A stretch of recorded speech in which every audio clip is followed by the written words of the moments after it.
Aujourd'hui, je vous présente la première partie d'une entrevue que j'ai faite avec Mathieu Dupel. Mathieu qui est mécano et gérant d'équipe. Mathieu va nous raconter ses expériences passées et actuelles sur le circuit de la Coupe du Monde et ses relations avec différents athlètes devenus aujourd'hui des légendes du sport. Alors, j'espère que vous allez apprécier. Bonne écoute.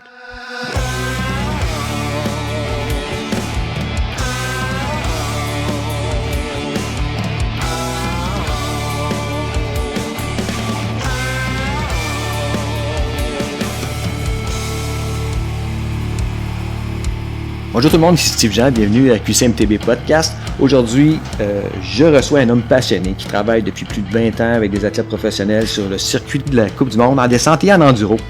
Mon invité travaille surtout dans l'ombre, mais il a accompagné des athlètes qui sont devenus des légendes du sport. Je vous présente donc Mathieu Dupel, mécanicien et aujourd'hui team manager de l'équipe Forbidden Synthesis en descente et en enduro. Salut Mathieu, comment ça va? Ça va bien? Merci beaucoup de l'invitation pour ça.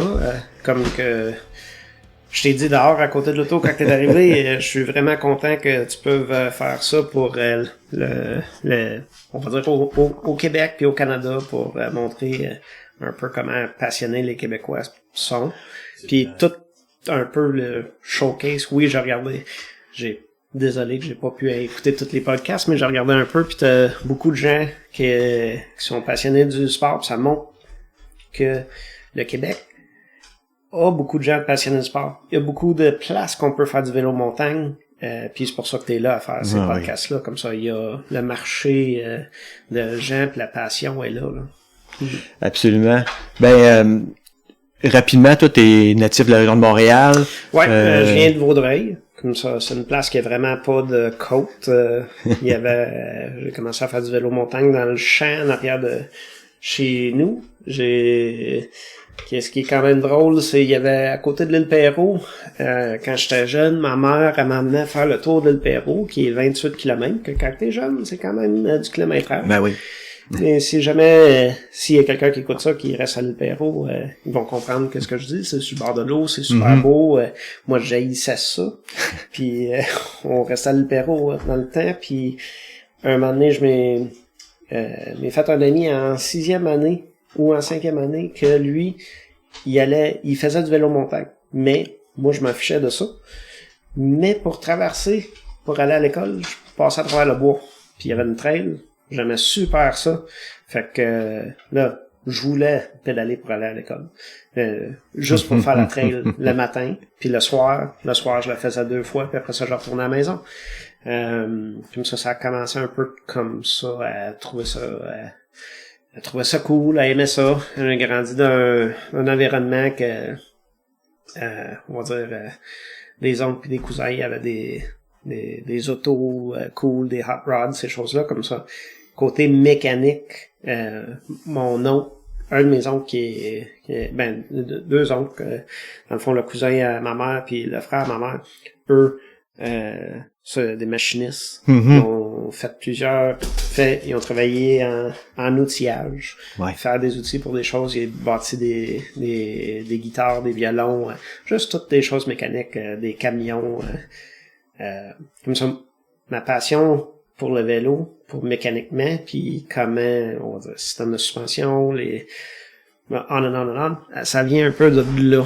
On va dire que depuis avoir 13 ans et de savoir comment utiliser un tour, puis le milling, puis toutes ces choses-là. Là. Comme ça, sûr que maintenant, on va dire, après tout ce temps-là, ou que tu me demandais, je fais-tu plus mécanique ou plus manager, là, c'est plus manager, puis il y a beaucoup de gens qui pensent que je reviens à la maison puis c'est du temps off, mais là, je suis en gros processus de finaliser certaines choses pour 2025 puis 2026, puis ça va continuer comme ça jusqu'à je vais être devant mon ordi pendant un petit bout, puis il n'y a pas vraiment de temps off pour moi. C'est sans arrêt, là. C'est toujours sur le téléphone. Puis sur le téléphone, organiser les choses. Là, aujourd'hui, c'est pour instance. Aujourd'hui, championnat du monde, Amy est là. Magnus a été prendre soin de elle. La semaine prochaine, on va aller dans la ville pour prochaine manche de Coupe du monde descente et enduro. Moi, j'ai toutes les choses sont dispendieuses. Comme ça, eux, ils ont pris un char de location, sont partis au championnat du monde. J'ai organisé tout pour eux autres. Ce matin, je me fais appeler à 3 heures du matin, 3-4 fois, parce que Amy est tombée. Ah oui. En pratique. Chanceuse. Tout est correct. Okay. Sûrement que tu vas voir la vidéo, le crash vidéo plus tard aujourd'hui. Mais elle a frappé un arbre. Elle est correcte, mais le vélo mangeait une claque. OK. Là, ça a cassé le vélo. Comme ça a cassé le carbone, le triangle avant. Wow. Là, il y a bien du monde que sûrement qui vont écouter puis ils vont dire « il a cassé un vélo », mais va acheter ton char flambant neuf puis frappe-le d'un mur de briques. Tu vas voir que... Un arbre, là, c'est pas une question de qualité de vélo, là. Exact. Comme ça, tu sais, ça a tombé mal puis elle m'a appelé. Puis le vélo est correct. Il y a juste une bonne craque puis ça a l'impact assez solide avec la roche que il y a un côté sur le carbone qui est soft, comme ça. Il m'appelle, il dit, serais-tu correct pour un autre homme? Tu penses-tu? Je dis comme, non, swap le frein, mais, qu'est-ce qu'on parlait, un petit peu avant pour les nouveaux cédules de Coupe du Monde, Championnat du Monde. Aujourd'hui, elle a 1h30 de pratique. OK, c'est pas beaucoup, là. Non. Comme ça. Oui, c'est correct, elle a eu 3 autres fois 2 heures de pratique. Comme ça. Correct. Ouais. Ça a venu en bout, mais c'est demain la course, là, les conditions changent au cours de la semaine. Ouais, puis, comme ça, là, on est chanceux qu'on a des super bons partenaires avec SRAM, puis Maxis, DT Suisse, tout ça comme ça. Magnus, je m'ai fait appeler par 3 différents personnes de support. Inquiète-toi pas, on a donné un coup de main à Magnus, il est super gentil. Et puis je suis heureux puis gâté de travailler avec des athlètes qui sont si gentils que ça, parce que je m'ai fait dire par les trois être sûr de dire à Magnus s'il y a besoin d'autres aides, dis qu'il revienne, il est super gentil. Comme ça, il avait l'air de pas vouloir nous déranger. Je suis comme, oui. Ça, tout est saté. Mais ma journée d'aujourd'hui, je suis pas en Europe, comme ça commence à 3 heures du matin. T'as mentionné rapidement, tu sais, que tu travailles avec SRAM, puis ça fait longtemps. Je pense que, tu sais, ta carrière dans le monde de la Coupe du Monde, ta carrière dans le domaine de la course, là, je dirais que c'est un petit peu grâce à eux autres que c'est arrivé, parce qu'au début, tu faisais de la compétition quand tu étais jeune. Ouais, quand j'étais jeune, je faisais la compétition, j'avais du fun, comme que dans le temps, comme en fin de semaine, il y a une Coupe Québec à Mont-Saint-Anne. Je pars dimanche pour aller en Europe.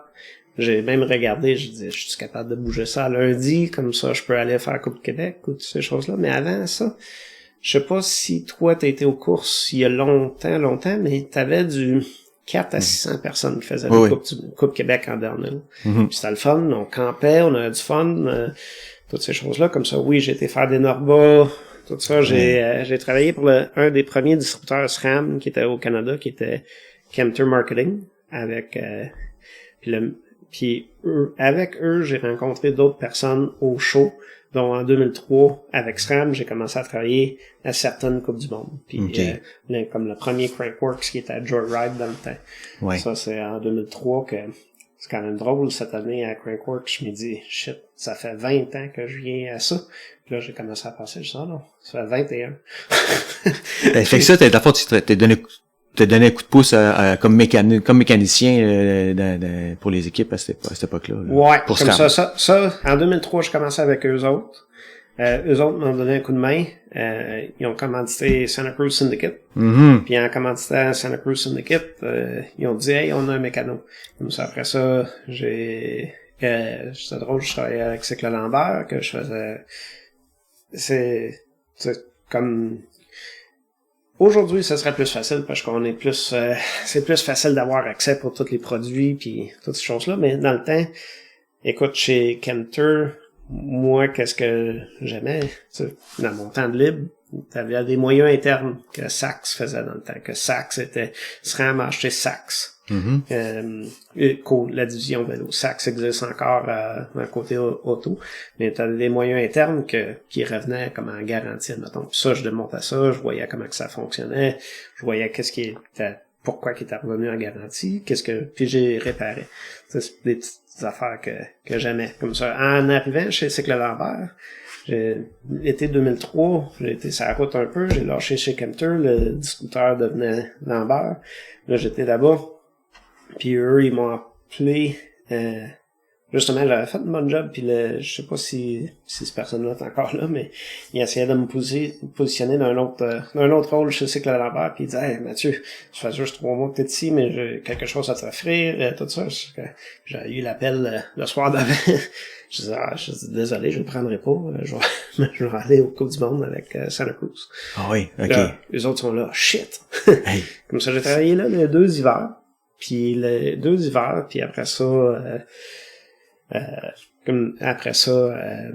La saison est arrivée. Quand la saison est arrivée, je suis parti, puis mon rôle chez Santa Cruz était rendu plus payé, comme ça j'avais pas de besoin de retourner travailler chez Cycle Lambert. Là, chez Santa Cruz, tu faisais uniquement mécanique ou t'étais un petit peu impliqué aussi dans uniquement mécanique, mais il y avait beaucoup d'affaires que j'ai appris beaucoup, mettons, à gestionner les athlètes, puis ces choses-là. Fait qu'à cette époque-là, tu travaillais avec Steve Peake puis Nathan Rennie. Comme ça, Cam Zink. Cam Zink, Henry O'Donnell la première année, puis avec Kurt Voorhees. Wow. Comme ça. Là, moi, je m'ai juste fait lancer là-dedans, à pas dire un mot, puis c'est un peu... C'était déjà des gros noms, là, à cette époque-là. Là. Ben, la première année des rockstars. La première année de Santa Cruz Syndicate, c'est Nathan Rennie, Kurt Voorhees, Cam Zink, puis Henry O'Donnell. Comme ça, avec ça, ça va...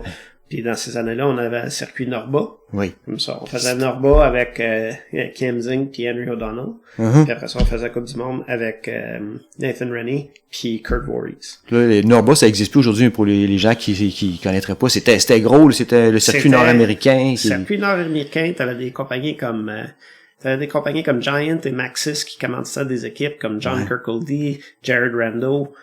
Tous des gars justement Dustin Adams, que les gens aujourd'hui ils savent pas que Dustin Adams, qui est propriétaire de We Are One puis fondateur de ça, lui il faisait de la course en même temps. Comme ça, tous ces gars-là faisaient les Norba, Nord-Amérique, puis qui était toute la série nord-américaine avec les Coupes du Monde en Nord-Amérique. Puis après ça, t'en avais qui faisaient les deux. Comme ça, quand que ça donnait. Qu'est-ce que je pense que Monster puis Pro Cup Series avec Clay Harper, il essaie de faire en ce moment, que nous, je crois qu'on va supporter l'année prochaine. Sais-tu qu'est-ce qui est arrivé avec Norba? Pourquoi c'est disparu au fil des années? C'est un côté commanditaire puis argent. Puis après ça, au fil des années, je crois qu'ils ont changé justement la structure des courses. Fait que, comme on va dire que Warner Brothers a fait cette année, a changé la structure des courses. Les gens sont pas super contents, fait qu'ils ont arrêté d'y aller. Ils ont vu que les Coupes du Monde valaient plus. Il y a eu une grosse drop aussi d'argent dans ces années-là pour des commanditaires. Je pense aussi que ça coûtait plus cher pour les équipes, pour les espaces de pit puis tout ça. Puis, ils ont monté les prix. Puis là, quand ça vient que t'as une série qui s'appelle World Cup, dans le temps, on avait le Brésil. Avant, l'année avant que j'arrive, ils ont été au Japon.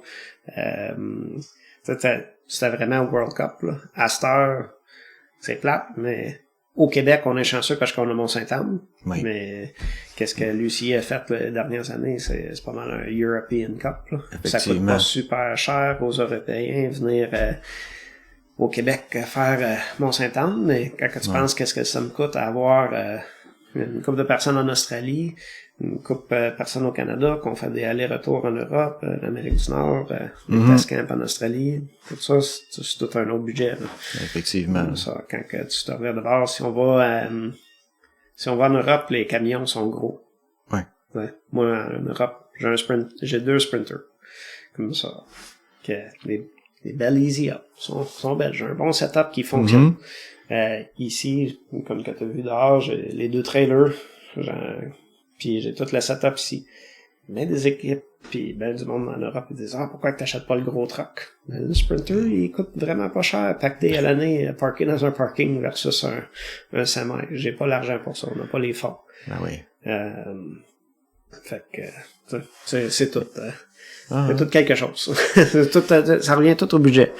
Fait que si on récapitule un petit peu, Santa Cruz Syndicate a été là de 2004 2006. Ouais. Puis après ça... Après ça, j'ai travaillé pour SRAM en 2007, en Allemagne. De novembre 2006 à pas mal novembre 2007. J'ai resté à Schweinfurt, en Allemagne. Okay. Puis j'ai pris soin tout ce qui était European Race Marketing. OK. Comme ça. Ça, le bureau à Schweinfurt, en ce moment, est super beau. Mais, parce que je parlais à quelqu'un dernièrement, puis il dit, je peux pas croire que t'es parti, c'est super beau ici. Je dis, ouais, la ville, c'est une belle petite ville allemande qui a changé beaucoup dans le dernier, on va dire maintenant, 17 ans, là. Mais, le bureau est super beau avec le camion stationné dedans, t'as toute l'ingénierie, tout ce qui est drivetrain, c'est là. Mais avant, quand moi j'ai été travailler là, c'était l'ingénierie du drivetrain était là. T'avais des test bench qui étaient normales, mais la bâtisse au complet, c'était la factory pour les internal gear hubs de Sachs. Parce que SRAM font encore ces choses-là que nous, en vélo montagne, on ne voit pas, mais tout ce qui est vélo de ville, toutes ces choses-là, des moyeux 3, je pense que c'était 3, 6 puis 9 vitesses. Oui. Comme ça. Tout était fait là-bas avec les machines comme ça. Les machines roulent. Mais quand tu y penses, juste aller voir, c'est quelque chose parce que t'as toute une ligne d'assembly, puis t'as toutes des machines qui bâtissent ces choses-là. Ça roule 24/24. C'est intéressant. C'est intéressant, c'est beau à voir. Quand t'es là pendant un an de temps, puis il y a quelqu'un j'ai un bureau fermé, puis au deuxième étage, mais c'est un warehouse. La porte, il y a quelqu'un qui lavait ma porte de bureau à chaque jour. C'est bruyant. À cause que la poussière. Non, l'huile. L'huile? Parce que quand tu coupes le matériau, toutes ces choses-là, t'as un peu d'huile dans l'air. Puis comme ça. Wow. Maintenant, j'ai retourné, j'ai vu où que j'ai tourné au bureau là-bas il y a une couple d'années. Toutes les machines ont été déménagées en Asie, j'imagine. Puis les hubs sont faits là-bas maintenant. Comme ça. T'as un super grand espace que c'est tout. T'as des workbench, parce que je crois qu'ils font le dealer service en même temps. Après ça, t'as un côté un SRAM Tech seminar que les gens ils montrent comment faire le produit. Après ça, t'as un côté ingénierie que oui, il y a encore des machines qui se font machiner là, comme des nouveaux démarreurs, des choses comme ça que tu vois pas, puis des test bench. Des prototypes, tout ça. Des prototypes, puis des choses qui tu sais, qui fait aller un dérailleur 20 000 fois, là, voir sa durée de vie, puis la chaîne, puis toutes ces choses-là. Mais ça fait pas tant de bruit que ça, puis tout est, on va dire plus... Tout est sharp, aujourd'hui. Comme ça. T'avais quel âge à cette époque-là, quand tu travaillais là? J'avais 26. 26 ans. Puis comment c'était pour un jeune de 26 ans qui débarque en Allemagne, là? Ça faisait déjà 2 ans que j'allais en Europe pour les Coupes du Monde, comme ça, je savais à quoi m'attendre. Mais, il y a une différence. Si tu sais, puis pas, là, j'espère que il y a pas personne qui écoute ça, qui sent mal pour ça, mais mettons, comme tu dis à quelqu'un, tu vas déménager au Canada. Ouais. Puis là, tu vois, au Canada, t'as les rocheuses en tête. Mais là, mettons que j'aurais déménagé à Winnipeg, entre Winnipeg puis Saskatchewan. OK, ouais, c'est ça. Puis c'est plat, il y a pas grand-chose. À 26 ans, moi, j'ai déménagé là. Les gens, ils m'ont dit, il dit, ta femme est pas venue avec toi? Je dis, non, je suis pas marié. Mais t'as 26 ans, comment ça, t'es pas marié? Puis, tu promener dans la ville, que tu regardes tous les gens de mon âge, il y avait un ou deux pouces avec des enfants, puis c'était comme ça que moi, malheureusement, c'est une super belle petite ville. Les montagnes sont loin un peu, comme ça. Quand t'es obligé d'être en quelque part 9 à 5, techniquement, puis ça, c'est qu'est-ce que j'ai signed up pour. Aujourd'hui, ce rôle-là que la personne fait, cette personne-là est pas pris là, elle est obligée d'être clocké in, punché comme ça. C'est un petit peu différent. C'est à ce moment-là, c'est vraiment pas le fun d'être 9 à 5 à la même place ou que... c'est pas une place où faire du vélo ben non plus. Là. Ben, il y avait une petite montagne dans le bois, mais tu pars, admettons, vivre ici à Bourmont, que là, tu t'en vas quelque part que pendant l'hiver. Moi, j'étais content parce qu'il dit, on n'a pas de neige ici en hiver, il fait un peu froid. Mais il mouille tout le long. Il mouille puis il fait comme 5 à 10 degrés. Comme ça, oui, tu peux t'équiper, mais quand t'es vraiment toute seule, il y a pas vraiment tout seul, puis personne parle anglais ou français normalement. Personne parle anglais. Oublie le français pour là. Il y avait un autre français qui était là, puis ça c'est différentes manières, puis les gens qui étaient au bureau la première journée ils me disent do you like chicken? We'll go to a chicken place for lunch. Là j'étais comme ok. Première fois que je suis là, je m'assis dans l'auto, puis il y a un Français qui travaille pour Cannondale à cette heure. Puis lui, il était là, il dit « Ça, toi pas trop, là. » Il dit « Il nous emmène au Kentucky Fried Chicken. » Là, je dis « Ben non. » Je dis « Tu me niaises, là, il mange pas là. » Il dit « Ouais, il dit ça. » Tout le monde est super excité parce qu'il vient d'ouvrir dans la ville. Là, je suis comme « ok. » Comme ça. Mais, en tout cas, toutes les petites choses comme ça, des fois, ça l'affecte les gens. Pour moi, aller là, puis personne qui parlait trop anglais, je connaissais pas personne. Là, à cette heure, je retourne au bureau, puis j'ai une couple d'amis qui travaillent là, pas mal international, ces choses-là comme ça. Puis non, je regrette pas mon expérience, c'est tout quelque chose bâti du caractère que tu peux faire n'importe quoi dans la vie, puis c'est quand même hot, là. Comme ça, c'est ça. Ça, c'était les côtés Allemagne. J'adorais embarquer dans le truck puis aller aux événements, parce que là, je voyais tous mes amis. Là, je retournais pendant l'hiver, puis m'asseoir, puis dire « Oh boy, un mois après un prochain événement. » Ça fait que t'as fait un an, là. J'ai fait un an, là. J'étais pas comme ça. Comme j'ai dit, je regrette pas mon temps, j'ai fait des amis, j'ai appris plein de choses très hâte. Puis pendant cette année-là, ben là, j'ai un de mes amis dans l'Ouest qui travaille pour SRAM en ce moment, qui m'a envoyé Steve Smith. Ah oui. Comme ça, là, Steve venait comme ça, moi, j'étais super content en 2007 que Steve, il venait là. Je m'arrangeais super bien avec Steve, puis dans ce temps-là, il y a, Fred 18, première année élite, on sait pas qu'est-ce que ça donne, là. Ça peut montrer pour, mettons, les jeunes courseurs en ce moment. Steve, cette année-là, a fait un top 10. Okay. Non, il a même pas fait de top 10. Mais, il était très bon, junior, puis là, faisait du top 20, je pense. Comme okay. ça. Ou, quand je dis top 20, c'est 17 à 25. Comme ça, avec les coves. Comme ça. Moi, à la fin de cette année-là, je dis, écoute, je suis pas content. En même temps, pendant ces années-là, j'étais assez chanceux que, en même temps, je m'occupais au Québec pour, qu'est-ce qui était Santa Cruz, dans les ventes. Oui. Comme ça, j'étais capable de survivre. À la fin de cette année-là, j'étais pas super content en Allemagne. J'avais engagé un de mes amis, me donner un coup de main, puis toutes ces choses-là. Un petit peu avant-gardiste, mais je passais au début puis à la fin de la saison dans les bike shops pour 2007. Puis après ça, des emails, ça se fait. Puis être en Allemagne,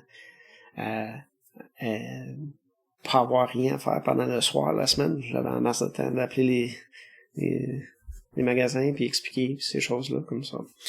Fait que je faisais ça comme ça. Pour 2008, je m'ai dit, OK, je vais lâcher ça. Je m'en vais à la maison. Puis, and I'll figure it out. Comme ça, parce que je pouvais avoir au moins ça. Santa Cruz, c'était pas qu'est-ce que c'était aujourd'hui. Comme ça, mais il y a un beau petit salaire.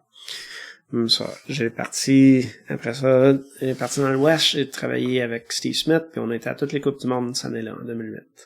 À date, cette année-là, il a fait une coupe de top 10, il a gagné US Open en avant de 100 000, comme sa première vraie victoire, on va dire. Puis après ça, il y a moyen qu'il a fallu qu'il ait pu se déboîter les deux genoux, puis tout le kit, tout dans la même année. Wow, c'est assez... une grosse année de blessures. Une grosse année, comme ça. C'est sûr qu'il y avait beaucoup de gens qui étaient après, dont, on va dire, pour d'autres personnes, mais il y a quelqu'un d'autre qui s'occupait de l'équipe chez Cove qui m'avait engagé, puis cette personne-là l'avait convaincu d'aller avec Evil. Oui. Puis eux, ils m'ont offert quelque chose d'aller là, mais c'était très difficile. Pour l'argent, comme ça. Ça vraiment prendre avantage de moi, comme ça, je l'ai pas fait. Comme ça, parce que c'était... c'était vraiment pas un salaire ridicule. OK. Comme ça. Puis pour moi, ça va. J'avais d'autres offres, aller à d'autres équipes pour travailler quand même pour de la grosse argent, pour être mécano pour d'autres gens. Comme ça. C'est là que j'ai fait ça avec Morewood pour 2009. 2009, ouais, OK, avec Morewood. Avec Morewood. Puis ça, c'est... Comment je peux dire? La personne qui était propriétaire de cette équipe-là était polonais. C'est lui en ce moment qui est propriétaire de Prime Bikes. OK. Mais c'est là que tu peux voir que si les gens sont nés dans l'argent, ils peuvent vraiment faire n'importe quoi. C'était carrément un désastre. Le gars voulait juste faire le party. Il avait engagé Nathan Rennie puis Mitch Delfs. Puis moi, puis un autre de mes amis, Nigel, il était travaillé avec Steve après cette année-là. Ouais, c'est ça, comme ça. Cette année-là, par contre, je m'ai ramassé à prendre soin de cette équipe-là de A à Z, à booker toutes les choses. Mais correct, le gars, il avait de l'argent, il était capable de me payer un bon salaire cette année-là. Puis avant que n'importe qui écoute ça, là, j'ai... Puis là, qui pense qu'il y a bien de l'argent à faire ça, là, mais j'ai fait la première année avec Santa Cruz. J'avais fait le deal pour 2000$ pour l'été. Wow. OK. Puis l'année d'après, je l'avais fait pour 10 000. Comme ça, qui était pas grand argent, parce que c'est pour ça qu'il fallait que je travaille l'hiver. En ce moment, j'ai des mécanos qui s'offrent. Puis je demandais à une couple de Québécois, là, de venir sur le circuit avec nous autres. Puis j'ai offert des beaux salaires. Mm-hmm. Puis ils me demandent le double de qu'est-ce que j'offre. Puis les autres, ils pensent que ça sort juste comme ça, puis c'est juste... Puis j'ai essayé de m'engager. Mm-hmm. Puis je l'ai engagé, puis ça travaille pas fort comme ça. Si tu veux faire quelque chose, faut que tu manges tes toasts, là, puis tu fais tes preuves. Faut que tu sois passionné surtout, ouais, là, parce que faut que tu sois passionné, mais c'est des choses à offrir du 30 000 pour l'été, puis ils me disent qu'ils veulent 60. Avec toutes les choses payées, avec 3-4 bicycles, comme ça, là, je suis comme, OK, laisse faire, là. Next. Mais, as-tu parlé québécois avec qui tu as travaillé? T'as-tu des gens qu'on connaît? Ah, les Québécois en athlète? Plutôt les mécanos, là, tantôt. Mécanos, comme j'ai dit, en ce moment, il y a Anthony Poulson. Oh oui, Anthony. Lui, c'est une bonne histoire, que lui, quand il avait 14 ans, il restait chez ses amis au bout de la rue, ou que je restais à Bromont, comme ça, là, il venait hang out avec Connor, puis Andrew Crivens. OK. Comme ça. Là, pour Connor puis Andrew, ça donnait super bien, puis Poulson parlait à peine anglais. Comme ça. Mais là, il a commencé à courser, ces choses-là, ça fait mal comme il faut.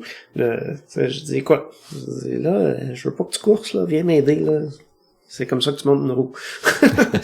Comme ça. Puis lui, côté passionné, écoute, j'ai fait confiance avec la carte de crédit puis le camion, puis il va faire tout ce qu'il peut de son destin. Il sera pas... Les choses seront pas toujours propres et en ordre, mais je sais que je peux y faire confiance. Parce que il laissait des outils partout. Puis je sais pas pourquoi il les laisse à terre. Mais là, je dis, arrête de faire ça, mets ça. Puis lui, il se revient de bord.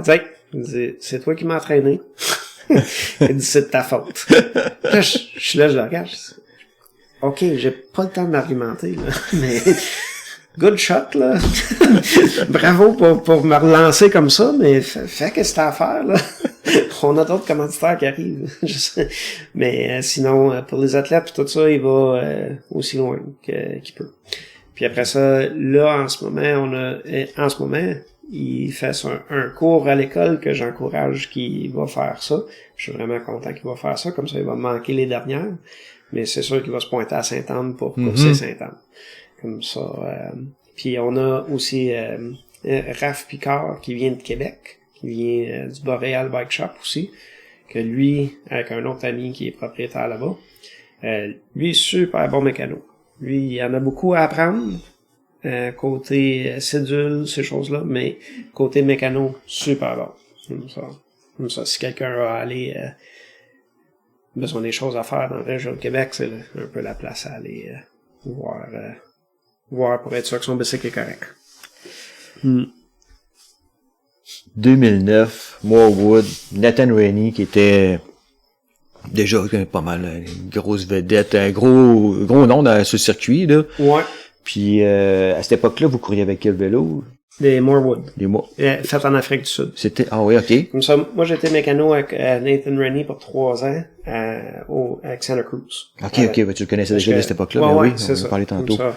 Lui, c'est un bon ami pour ça. En 2009, c'est comme que j'ai dit, la personne qui était propriétaire de cette équipe-là, c'est un Polonais qui a trouvé un commanditaire de Kenda puis Morewood. OK. Puis après ça, il avait assez d'argent pour payer de sa poche. Que j'admire ça beaucoup, parce que c'est quelque chose que lui, il voulait aller aux courses. Ah oui. Lui, il s'est acheté une équipe de vélo montagne versus une équipe de Formule 1 parce qu'il n'y avait pas assez d'argent comme ça. Mais non, c'était quand même assez intéressant. On a pu, j'ai passé, je pense, quasiment 3 mois en Afrique du Sud. Dans le côté Pietermaritzburg, comme ça tu vois quelque chose d'autre de différent. Puis avec Morewood, il avait Morewood avait bien organisé ça. On a pu aller en Israël cette année-là, aller coacher des gens à cause que le distributeur nous emmenait là. On a voyagé beaucoup, comme ça on a vu beaucoup. Comme ça, à côté, aller en Afrique du Sud, c'est quelque chose. T'es plus à la maison. Tu vas en Europe. C'est correct, là. C'est à peu près la même affaire qu'ici, tu vas en Australie, même affaire qu'ici. Les États-Unis, c'est différent, mais l'Afrique du Sud, là, t'es... de paysagement, là. Changement de paysagement, puis changement de culture, structure de vie. On va dire, comme ça, qui est quand même intéressant. OK.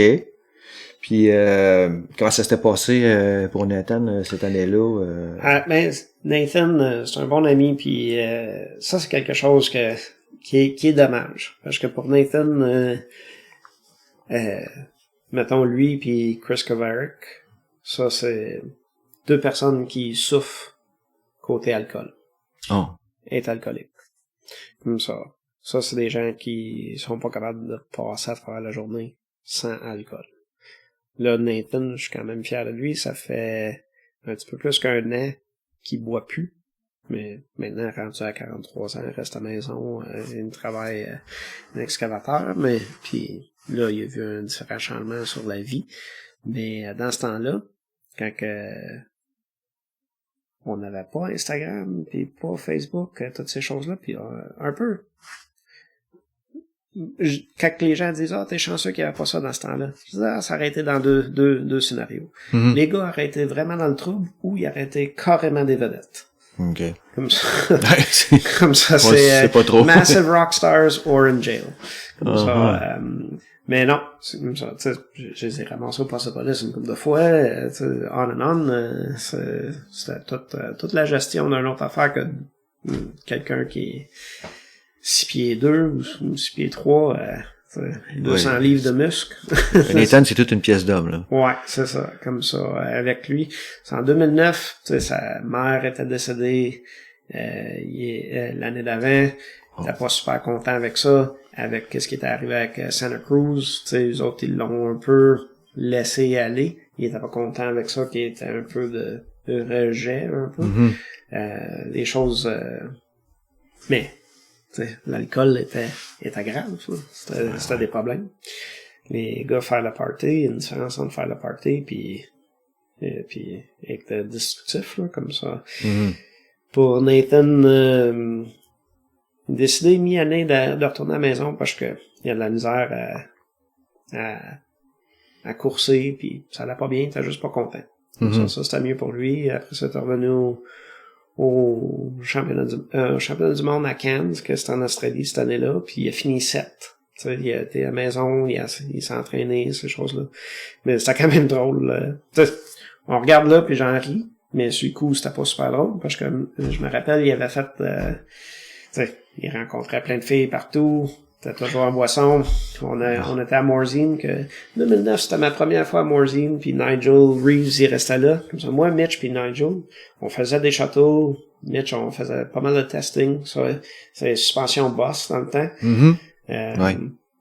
Ça, c'était quand même intéressant de travailler avec eux, parce que une différente approche que, mettons, RockShox puis Fox, de où que tout leur côté d'ingénierie vient, de côté motorsport, comme ça, c'était cool à voir ça. C'est innovateur à l'époque, là, assez boss, là. Ouais, je dirais c'est différent. C'est, pour eux autres, comme innovateur, mais très borné. Ah oui? Ok. Ouais, ça, c'est... Mais, comme ça, ouais. Ça, Nathan, il était à 200... Je pense qu'il était à 240 livres, quoi, à ce moment-là. Puis eux, toutes les suspensions dans ce temps-là, c'était à spring. Ouais. Mais ils faisaient pas de spring assez ferme. Ils ont continué à monter le damping.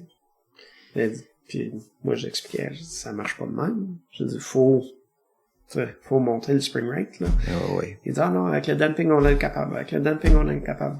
Je comprends.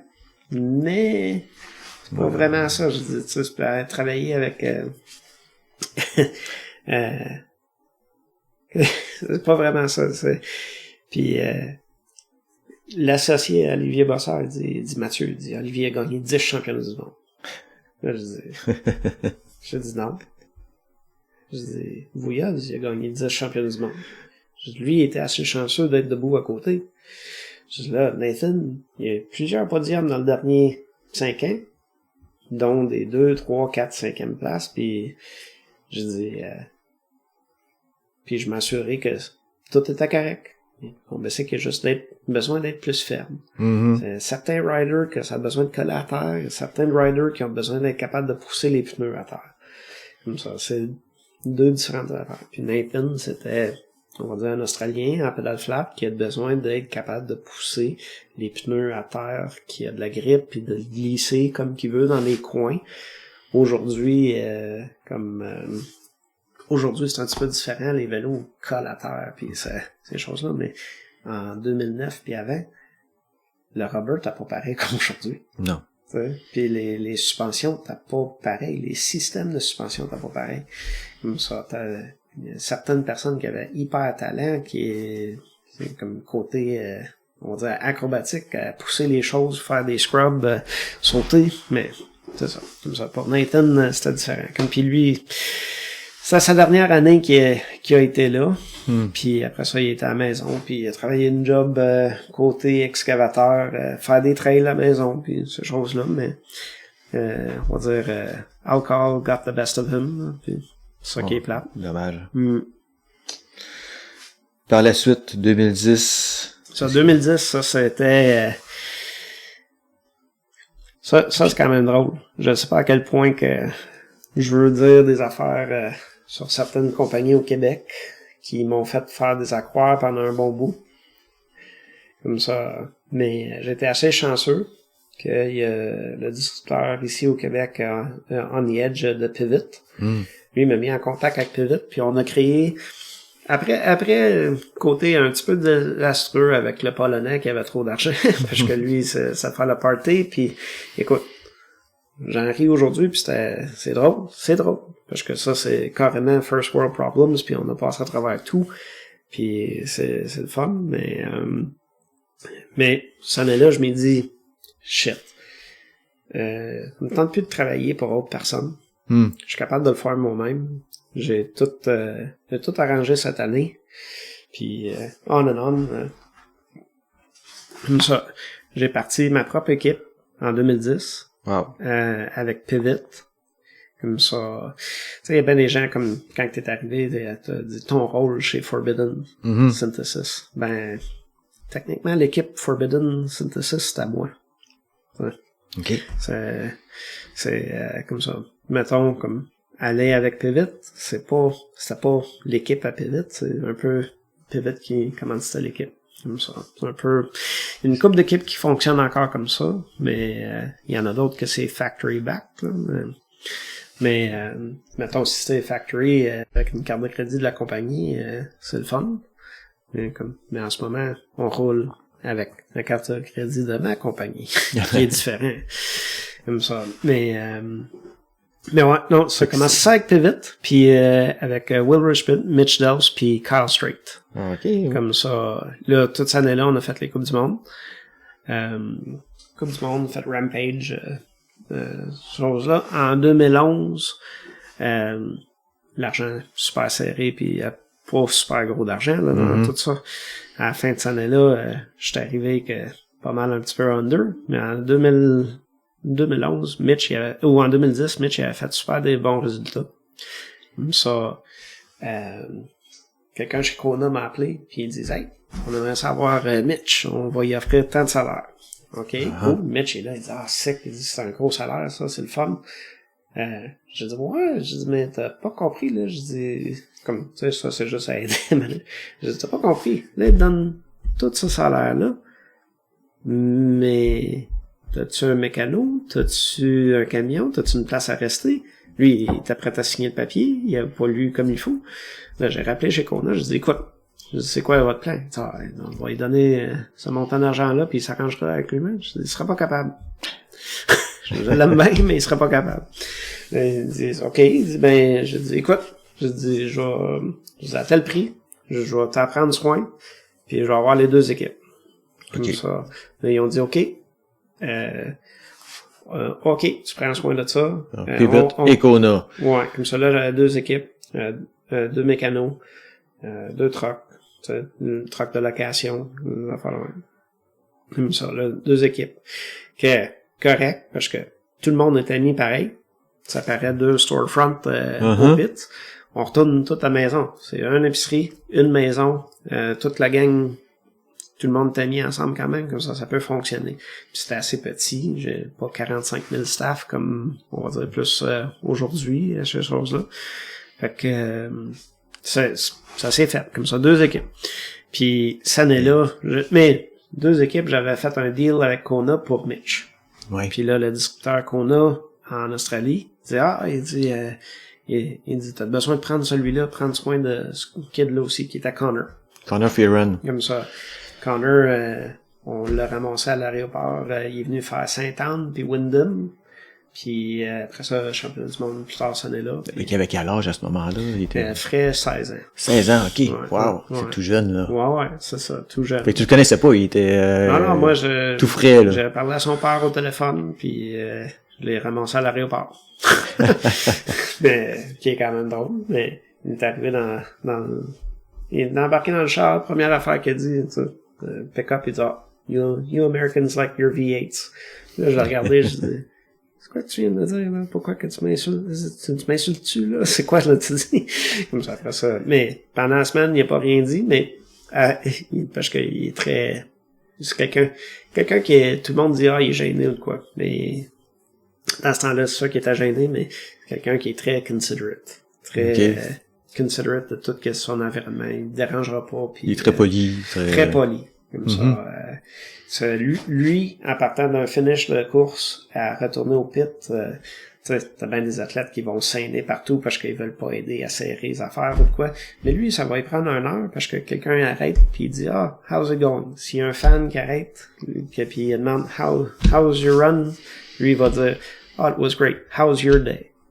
Il est assez poli que, comme ça, il y a beaucoup de places en Europe que, à chaque fois qu'on revient, il y a les mêmes fans qui reviennent. Ils reviennent faire signer des affaires il y a longtemps. Puis, qui est quand même très, très hot, là, comme ça. C'est très, Puis c'est drôle, il y a un méga fan qui est en Europe qui achète tout le temps les mêmes bikes que Connor a à chaque année. Puis cette année, la personne a perdu une botte pour un des pivots, puis il a envoyé un message à Connor pendant qu'on était aux courses, puis on était, je m'en allais en France, ça après. Il dit, hey, this guy, he lost the boat. Ça, yeah. Il connais-tu quelqu'un qui est ça? Il me donne la botte. Genre, ça a été à ce moment-là. Pour montrer comment il y a bien d'autres personnes qui regarderaient ça, puis ils diraient, OK, next. Delete. Comme ça. Ouais, comme ça, c'est quand même gentil pour ça. Puis c'est ça, ça a commencé là. Ça fait 12 ans là, que t'étais avec Connor, dans le fond. 13 ans. Ouais. Comme ça que... Mais, tu sais, comme j'ai dit, je le badmouth pas, c'est un de mes meilleurs amis. Puis, Souvent, je vais le niaiser avec des choses, puis lui, il me niaise souvent avec ces choses-là, mais comme la chambre où est mon bureau à la fin de la maison, ça, c'est techniquement sa chambre. Quand il est ici, l'été, lui, il était vraiment choqué contre COVID, parce qu'il est pas venu à Bromont 2020 puis 2021. Ah oui. On a essayé de le rentrer en 2021 avec le paperwork et tout ça, mais on s'est fait refuser à Genève en rentrée. Comme ça, parce que voulu que ça soit approuvé, puis c'est contre toutes ces affaires-là, ça fait approuver. Ça, c'était au mois de juin. J'ai reçu les approbations au mois de septembre. Hey.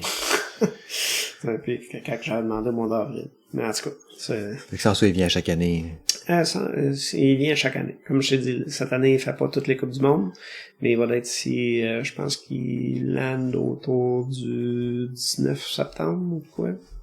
Comme ça, il va faire une fin de semaine ici à Bromont. Après ça, US Open. Mm-hmm. Après ça, Sainte-Anne. Après ça, il va rester pour la fin de semaine de l'Action de grâce les 4 jours. On va aller faire Arden Open le samedi. Puis faire du bicycle, puis le mardi, on le retourne à la maison. Ça, c'est ça. Mais non, ça c'est quand même un des athlètes, oui, j'ai travaillé longtemps avec, mais quelqu'un qui est méga talentueux, que j'aimerais ça, qui veulent faire les courses puis qui se pousse, mais lui, il veut pas se faire mal. Qu'est-ce qu'il est rendu à quel âge? Il est rendu à 30 ans, mais il agit comme s'il a 70. Quand il est rendu 8 heures le soir, là, il est là, il disparaît dans la maison, il va se coucher. Il lit son livre. Il est parti se coucher, puis ça finit là. Comme que je vous ai dit, mes parents restent là au bord de la rue. Je pense que l'année passée, on faisait tout du vélo à Bromont. Je reviens plus tard. Je dis, I didn't get anything for dinner. You wanna go out for dinner? Je sais pas qu'est-ce que Manu fait. Il dit, non, I just had dinner at your mom's house. OK, sounds good. C'est bon. Fait que ça a commencé là, en 2012. Ouais, 2011 puis 2012, toutes les Coupes du Monde. Ouais. 2012, si je me trompe pas, j'avais l'équipe Pivot puis Kona. Puis en 2013, à ce moment-là, il y a eu un petit changement, c'était plus Pivot. Ouais, c'est ça, c'était plus Pivot, parce que Pivot, moi, j'y avais dit qu'il devrait investir plus sur Bernard, à la place de splitter ça en deux. Bernard faisait sa propre chose, puis c'est quand même drôle. Il y avait une fille qui coursait pour Pivot côté junior, puis on avait pris soin tout l'été, puis c'était un peu un handful. C'est pas agréable à travailler avec. Okay. Puis elle avait fini 3e championnat du monde junior, fille. Puis le propriétaire chez Pivot, il me dit, she finished third. She dit, yeah, but she's 2 minutes behind the first place. She's not gonna be good next year, tu sais. Je dis, junior. Mais à cause que cette personne-là nous donnait du trouble, puis était vraiment désagréable à avoir. Tout le monde l'aimait pas, puis elle était juste pas gentille. Fait que, cette personne-là, tu es encore sur le circuit aujourd'hui? Non. Ça, puis, on donnera pas de nom.